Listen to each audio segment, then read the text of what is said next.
Prop Hunt, one of the most iconic game modes in all of gaming. For the few who don't know what it is, you hide as a prop on a map with many props, and then someone tries to find you among the rubble. I'm not sure where it originated, but it's a game mode that's shown up and been quite popular in many games, such as Garry's Mod, Call of Duty, and even Minecraft. Each of them have their own spin on the game mode, but generally unlike what you would think, where props would simply stay hidden in plain sight and impossible to find, what actually ends up happening is that people end up constantly juking hunters. The reason this happens is because they tend to have a third-person view, and the hunters have a first-person view, making it easy to see the hunters, but really hard to see the props. Also, people either memorize the maps, making it impossible to hide, or assuming that you're on a map where everyone has little experience, the hunters tend to be able to either infinitely check all props or have quite a lot of attempts to find your prop. And on top of this, there's often quite a lot of props that make it hard for the hunters to actually hit them with this weapon, by either having extremely jank hitboxes or being too small to shoot. Prop and Seek is a free game that's based on this game mode with its own takes on how it should play. Somehow, despite using the same formula as all other prop hunt games of Seeker waits X amount of time while props hide, and then props have to try to avoid the Seekers until the time runs out, it somehow fixes the problem of prop hunt turning into a game where you're constantly juking the hunters, and keeps prop hunt true to its original formula of simply hiding within the map.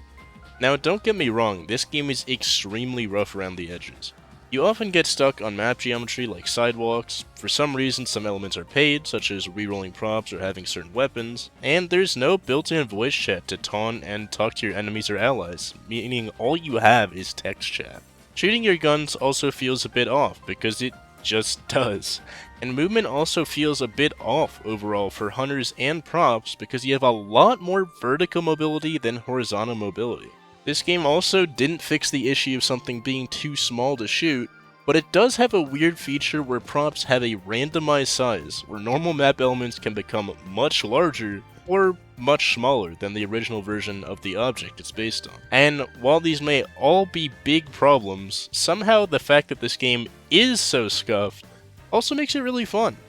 However, I do want to warn you that public lobbies are really unfun to play for the fact that it's partially pay to win, but also the fact that there's little to no interaction with the random people in the lobbies, other than occasional text chat or simply getting killed or killing someone in-game.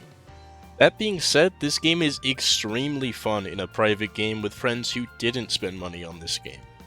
Anywhere that you can see on a map, you can likely reach as both a hider and a seeker, as there are very few invisible walls other than the ones on the borders of the map, which is unlike most other versions of Prop Hunt, where the players are often quite restricted. Also, despite the servers being completely free to both host and play on, they're actually surprisingly good. Throughout a total of around 3 hours of playtime, we didn't notice any kind of network-based issues with the game, which was a very pleasant surprise. And like I mentioned before, props can often be much smaller or larger than normal, which honestly was extremely funny when you see someone who gets stuck as an entire wall in the map, although it's quite unfun when someone gets something extremely small that's quite literally impossible to shoot if they don't stand completely still for both the hunters and seekers involved. As you might have heard me say earlier, this game incentivizes hiding over juking, which made it a lot more fun as you're simply trying to find the out-of-place objects instead of constantly checking your back like you do in most other prop hunt modes. The way it pulls this off is that props and hunters move pretty slow trying to get anywhere, making it almost impossible to simply outrun someone like in other games of prop hunt, where not only are props and hunters much faster, but props are often faster than hunters. In order to make just sitting in one spot all game as one prop more fun, the game forces you to swap props around the halfway point, and it allows props to free cam around the map to see what the hunters are up to.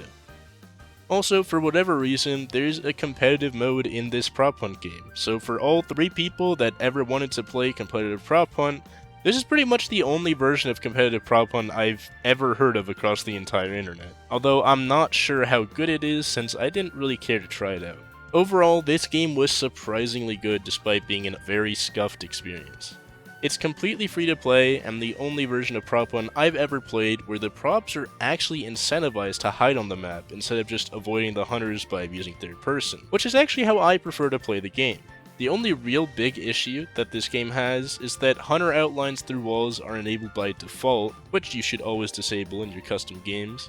The fact that there's basically no way to interact with people in random lobbies in a convenient way like voice chat, and the fact that there's only 6 maps available right now, meaning if you do play this game for probably over 10 hours or so, it'll get to the point where you simply memorize most map elements.